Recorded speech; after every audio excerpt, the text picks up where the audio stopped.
When you think of Treyway, it's not just Tekashi 6ix9ine.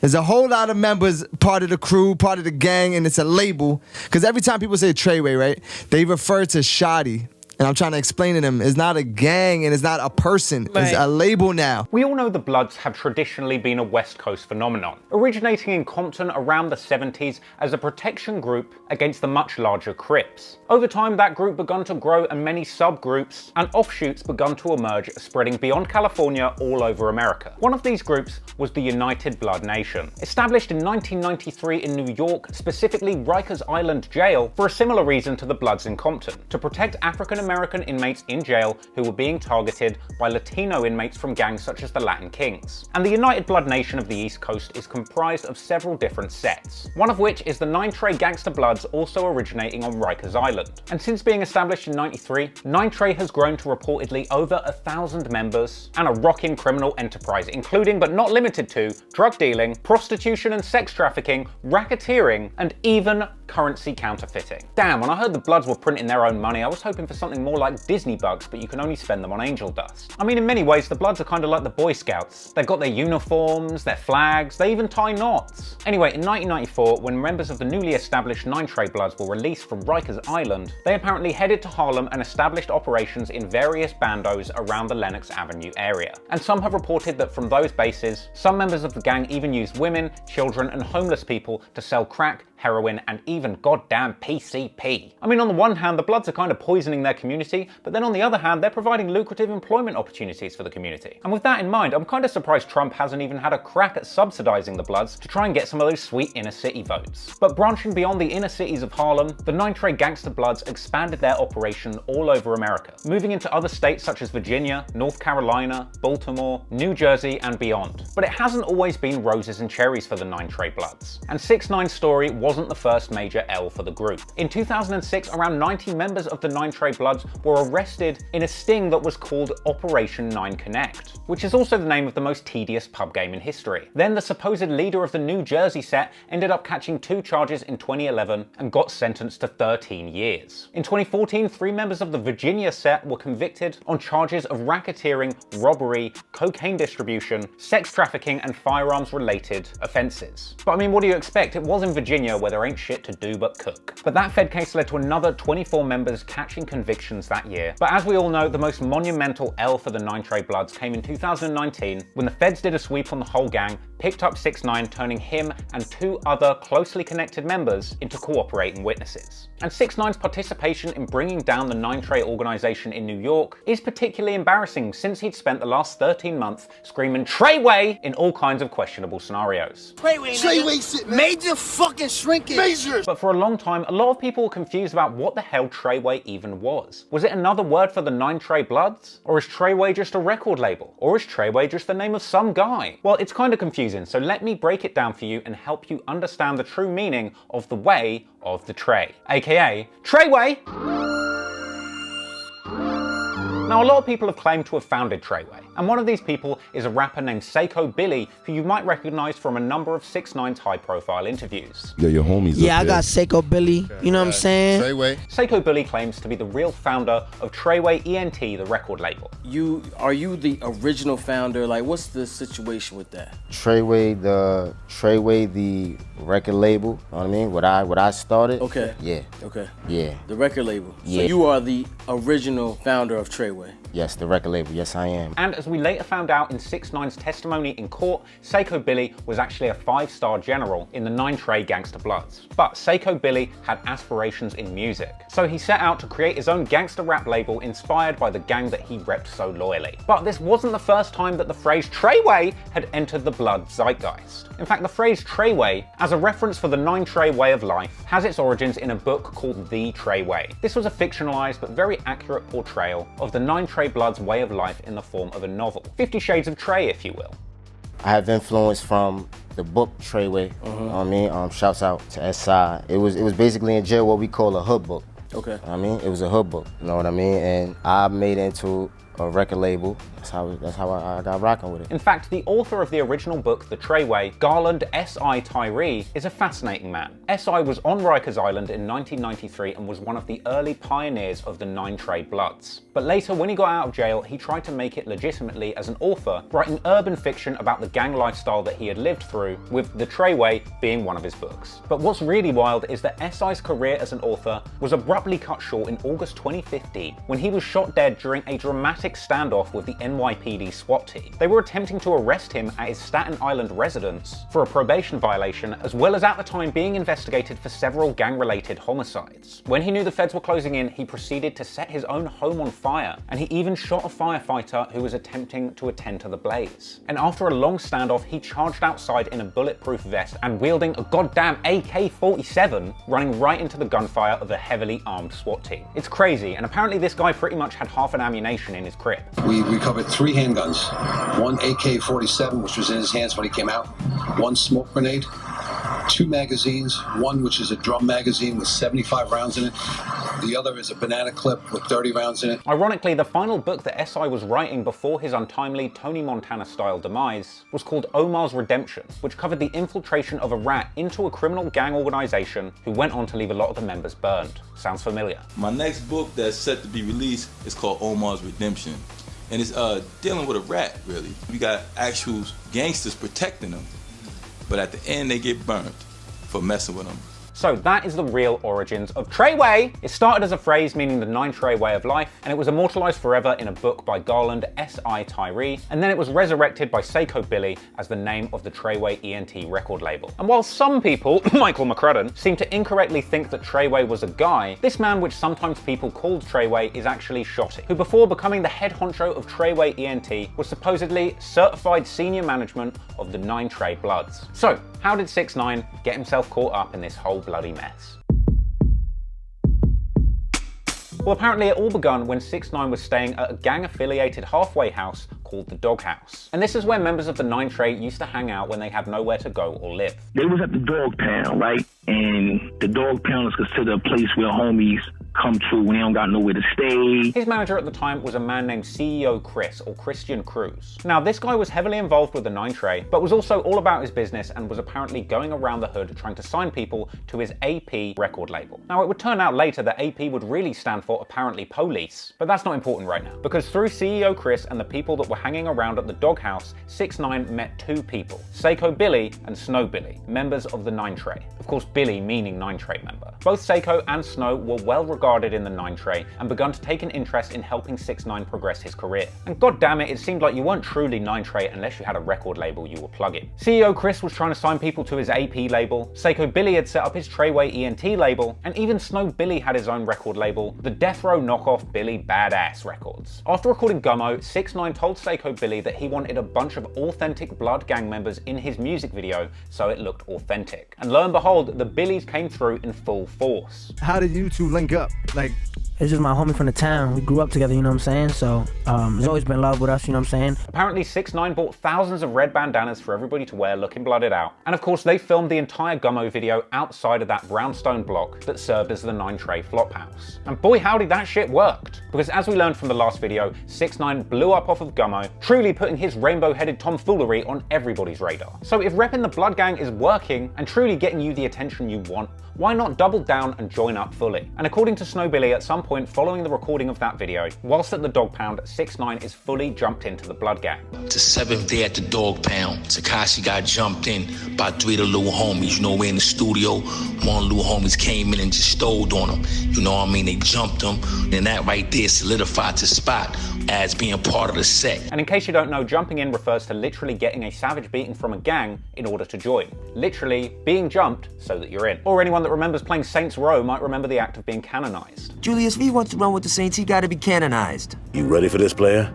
God, I'm a dog. And of course, it is this process of being jumped in that spawned the famous phrase, blood in, blood out. Drawing blood, that is to say spilling blood when you get jumped in, and the only way out of the bloods is spilling blood and dying. hence Blood Out. Thanks, Quora. But wait, wasn't 6ix9ine a Crip? Well, given that the 9 Trey Bloods actually started life and are very prominent in Rikers Island, where 6ix9ine actually spent 2 months after his sexual performance with a minor charge, it's highly plausible that 6ix9ine maybe had made some early connections to 9 Trey members whilst there. But let's not forget that the first video that he dropped after getting out of jail was the video Scum Life, when he was still repping the Scum Gang heavily. Now that group was loosely affiliated with the Crips, but 6ix9ine is adamant that he was never a member of the Crips. But then again, if this bedspread's anything to go by, maybe he was a member of the Snoozin' 60s. But in 6ix9ine's defense, he has claimed several times that until he actually joined 9 Trey, he never threw up any personal gang affiliations, often pointing to the lyric in his song Gummo where he says that he's with his Billies and his Hoovers, referring to his 9 Treys and his Hoover Street Crips. I mean, I personally would have styled it out and just said that I meant vacuums instead of Hoovers, but to each his own. Hey blood, shout out my Billies and my Hoovers, you heard me? You pull up with the blick, you get to sucking quickly.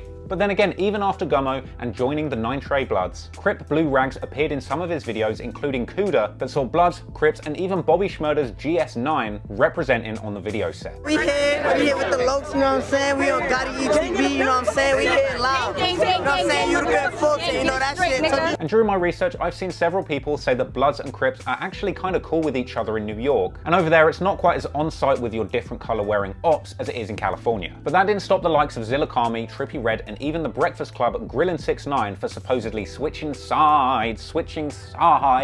So what about being a Crip and then becoming a Blood? What's the situation with that?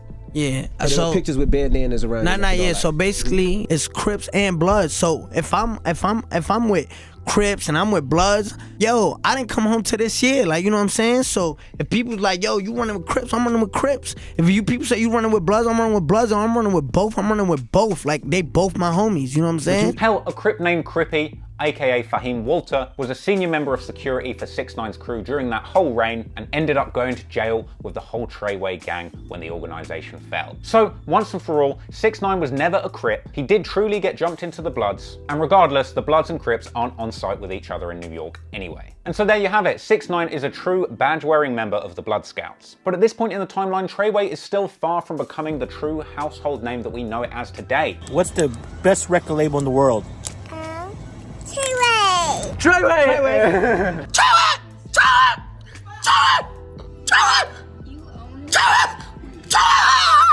And so the man who is responsible for making Treyway a household and to a lesser extent cell-hold name that we know it as today is Kefano Jordan, aka Shadi.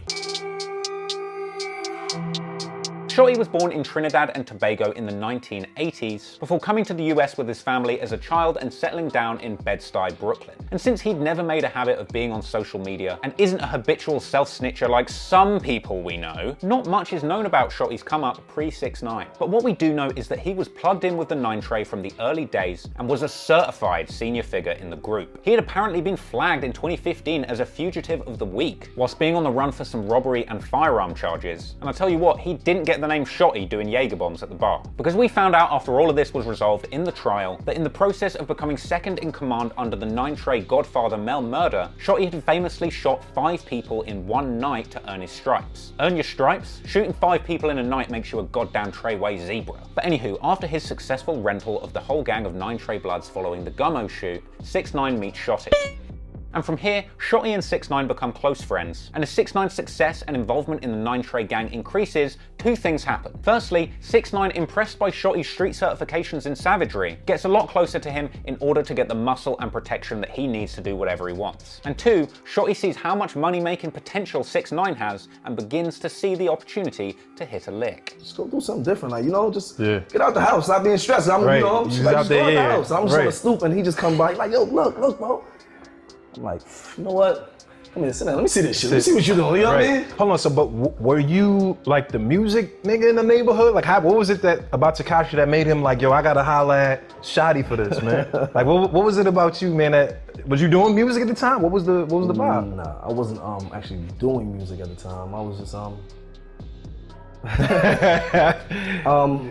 you know, I was just, like I said, I was finding myself as He was- well. Yeah, I feel he was around. I feel it. Yeah. So as these two get closer and closer, and as other members of the 9 Tray begin to see the potential of 6ix9ine to be a cash cow, a rift begins to emerge in the group. And this would lead to some explosive falling out between the people that originally brought 6ix9ine into the fold, as everyone fights for control of this rainbow cash cow. But before long, Shotty and 6ix9ine were thick as thieves, and Shotty began to take an informal manager role, by which I mean he managed which beatdowns to administer to 6ix9ine's ops. So story goes that at a certain point, Shotty took control of 6ix9ine's career by force, and commanded the Treyway ENT clique of bloods surrounding 6ix9ine, all with the blessing of the head honcho of the 9 Tray, Mel Murder. Meanwhile, 6ix9ine is completely chuffed to have such a hardened, feared, and senior 9 Tray member as his right-hand man. It's kind of like having a tough older brother in high school, because Shotty was a truly hardened blood clot if you will, and all 6ix9ine wanted was the toughest gangster he could find by his side so that he could be untouchable and go wherever he wanted. I invite you to test my gangster. But the problem, straight up. The problem with that is it's not gonna be Somebody you, though. I'm not the one supposed to. I'm not the one supposed to be shooting blood. That is gang culture. You know what I'm saying? Lord have mercy. Famous last words. Pastor, please pray Yo, for the brother bro, Tekashi. like they So enjoying his newfound gang affiliation, 6ix9ine dials it up to 100 for the follow-up to Gummo Kuda. And at this stage, we're still only a month into 6ix9ine's career as a 9 Tray blood member. And honestly, he just looks chuffed to even be there. On set, he is completely surrounded by bloods and what appears to be an A$AP Rocky impersonator. Stop playing with my niggas. Like shit is stop playing with the homies. Of course, Shotty was there skulking around the set, and this was the video that 6ix9ine famously said had 200 bloods and 100 crits. We got like 200 bloods, 100 crips. Well, you know what they say, a blood in the hand is worth 2 in the crip. Apparently from here, Treyway begun to be a catch-all term for the set of bloods repping around 6ix9ine. And before long, Shotty and other members of the crew were repeating that Treyway catchphrase over and over again, to the point where it was going viral in these streets. Treyway. You know what I mean? Yo, you created the phrase of the year. Treyway shit? Yeah, that's it. Everybody saying Treyway this, Treyway that.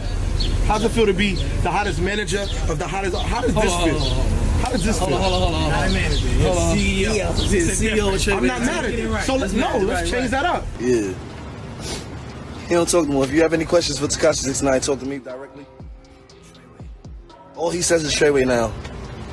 So Shotty had co-opted the supposed Treyway ENT label for himself, and his roles as fake manager, 6ix9ine's muscle, and CEO of the label continued to become increasingly unclear. And as 6ix9ine's star continued to rise with that incredible Billboard run that we looked at in the last video, as did his reputation within the gang as a prominent 9 Tray blood. So from there, that catchphrase Treyway, having been repeated over and over again by people in the crew, got more and more associated with 6ix9ine and his shenanigans. The Treyway catchphrase was spreading beyond the blocks of Bushwick and Bed-Stuy, and getting associated with every single street beef that 6ix9ine was getting himself into. And the lines between the 9 Tray gangster blood's actual criminal enterprise and the Treyway empire of trolling was getting increasingly blurred by the day. Hell, at one point they were even going to start selling Treyway weed. Treyway shit, man. Treyway, look out for that Treyway strand, man.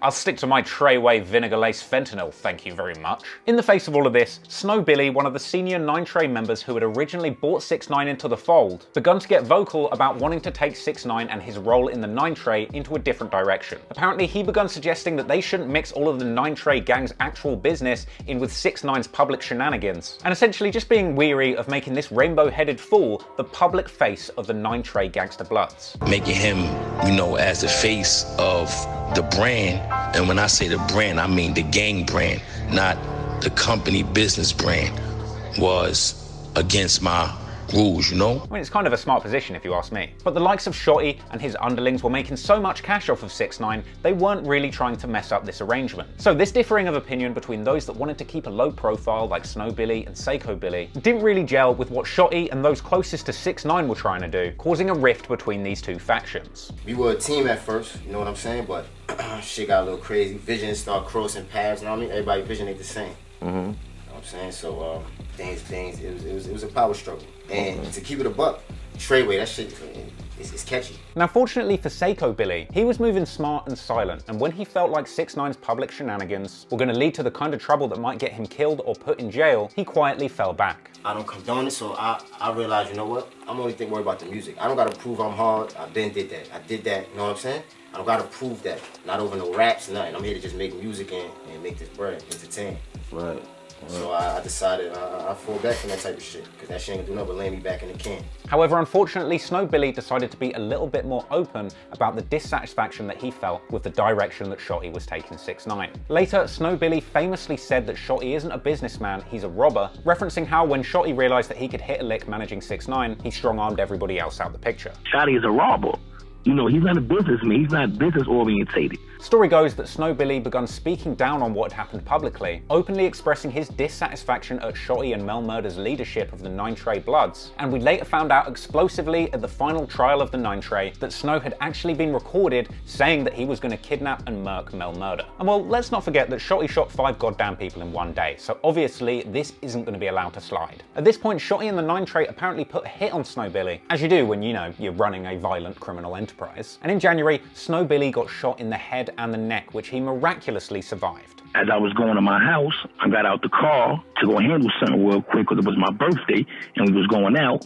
As I was getting out the car, 2 individuals came out behind me, which was my cousin, and another individual who's like my cousin, and one shot me in the neck and the other one shot me in the back of the head. But the wildest thing of all is the fact that the shooter was actually Snow Billy's cousin, a man named Aaron Bat Young, who actually pled guilty for this attempted murder and got a 20-year sentence for that and some other crimes related to the 9 Trey takedown. But even more crazy is, according to Snow Billy, the second shooter that was involved in that hit on him was, drumroll please, 6ix9ine himself. However, it's important to remember that this was not corroborated in the courtroom testimony, and some people have casted doubt on some of Snow Billy's more wild accusations. So it is possible that 6ix9ine being involved in this shooting could be complete cap, but goddamn that would be a wild story if it was true. So even though this attempt didn't put Snow out of action, because he'd been on the run for parole violations, once he turned up at the hospitals with those gunshot wounds in his head and neck, he then ended up sitting in jail for 5 months. So in a sense, even though the attempt wasn't successful, Shotty had got what he wanted. Snow Billy was out of the picture,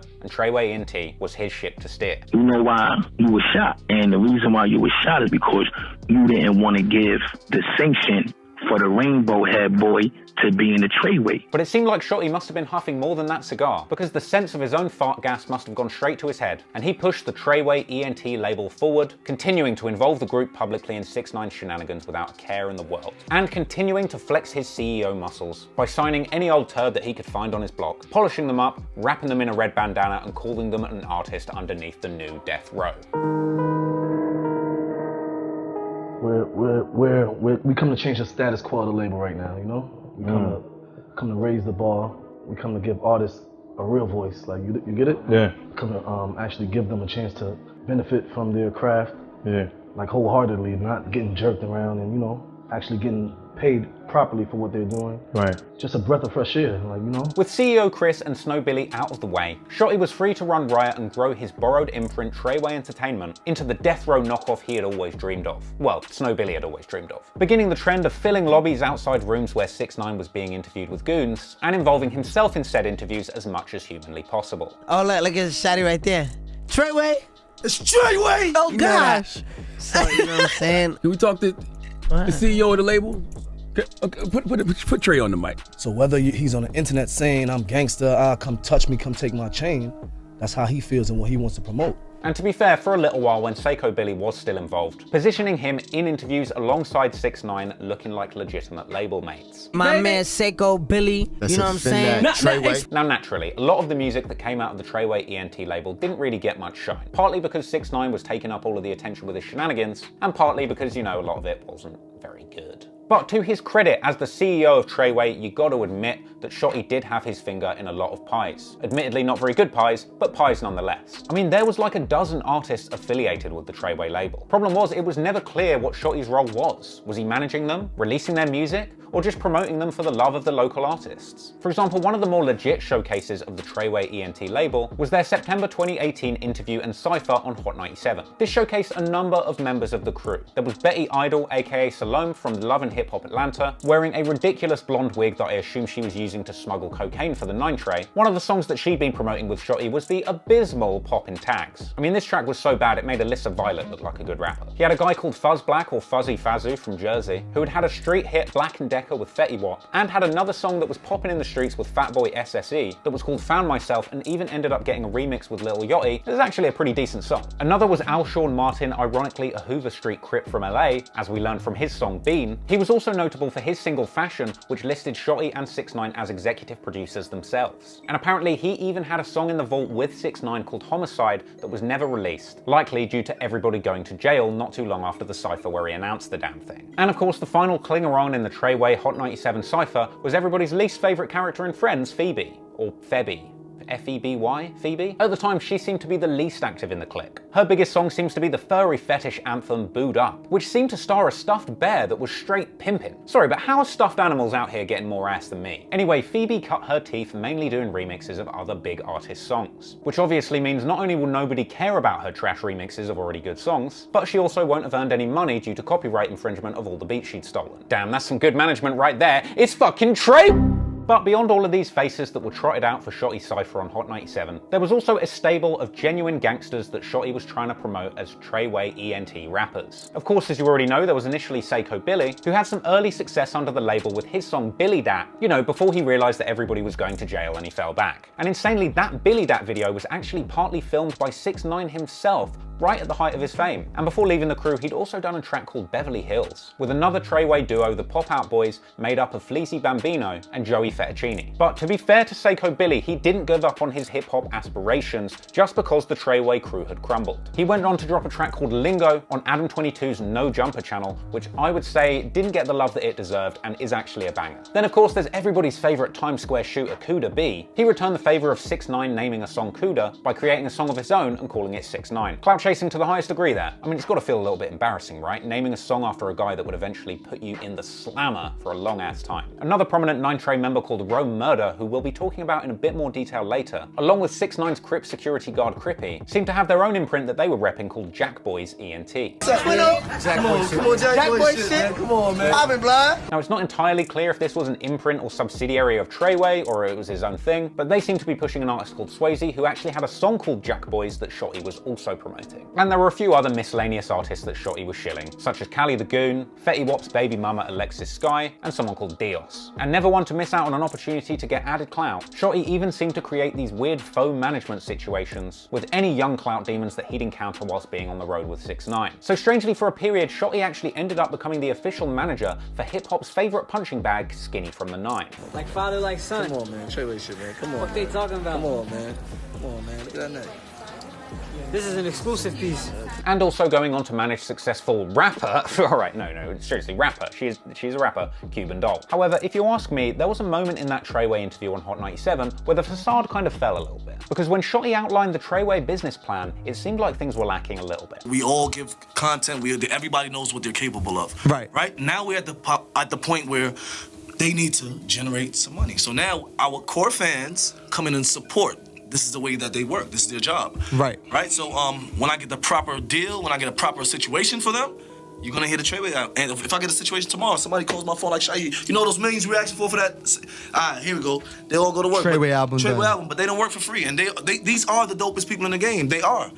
Guaranteed they are, but I won't let them work for free. Like, it sounded like he was just wrangling all of this artists in the hopes that he would eventually get given some big legitimate label deal to actually put out and promote their music. But guessing from the way that he was out here in these streets behaving on some gang shit, I'd say that there was a pretty slim chance that any label worth their salt would give Shotty money to run his imprint. I mean, I always felt that it was really ironic for Shotty to be running around saying that he was the new Suge Knight and that Treyway was the new Death Row. Because Shotty, much like Suge, was incredibly reliant on having a stronghold over a slim selection of artists. And when that talent left, sure, it took a bit of time, but Suge Knight, just like Shotty, would end up with fuck all going on. And yeah, sure, Shotty, Suge Knight and Death Row came into the game with a ruthless ferocity. This new Death Row shit is scary. Are you scary? Or are you a businessman? No, we're business. What are we? We're business. It's business, all about business. The Death Row shit scares people. No, you get what I'm saying? Like you gotta respect the ferocity that Death Row came into the game with. They came into the game for fierce. They came in to get their point across. Yeah. They came into the game to make money for their artists. Yeah. You get what I'm saying? And Treyway can do the same. But where did all that ferocity get Suge Knight? Oh yeah, in the fucking slammer.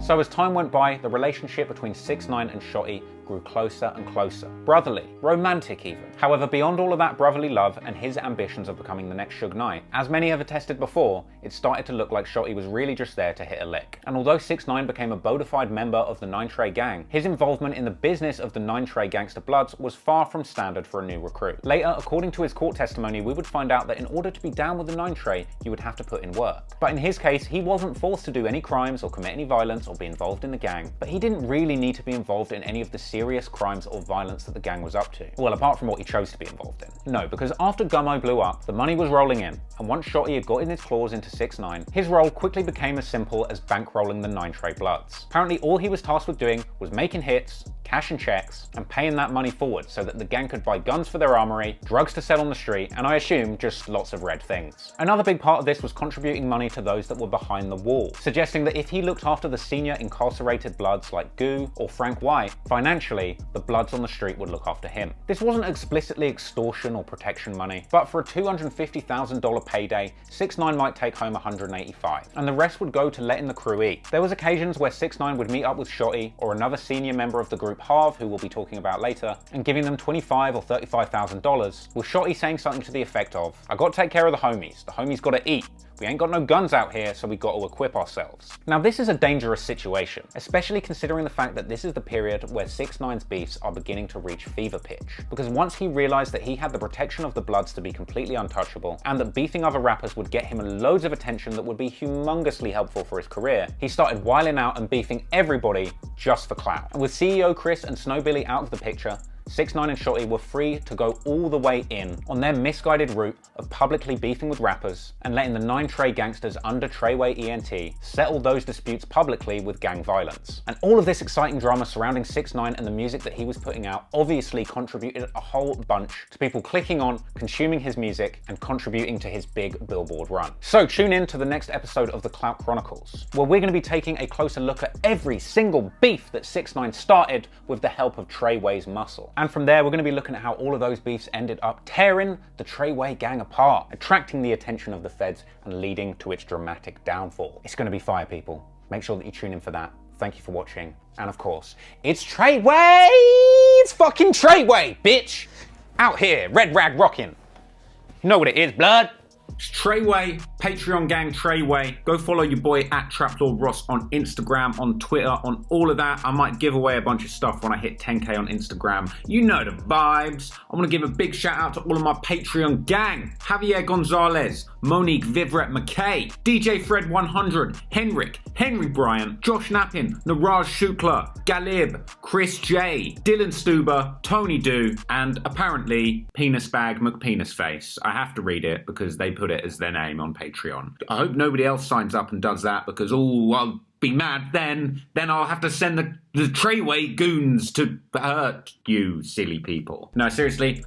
Shout out the Patreon gang. Appreciate every single one of you. If anybody else wants to support the channel, make sure that you do over at patreon.com/traplawross. It's your boy. Join the gang. Thank you for watching and peace.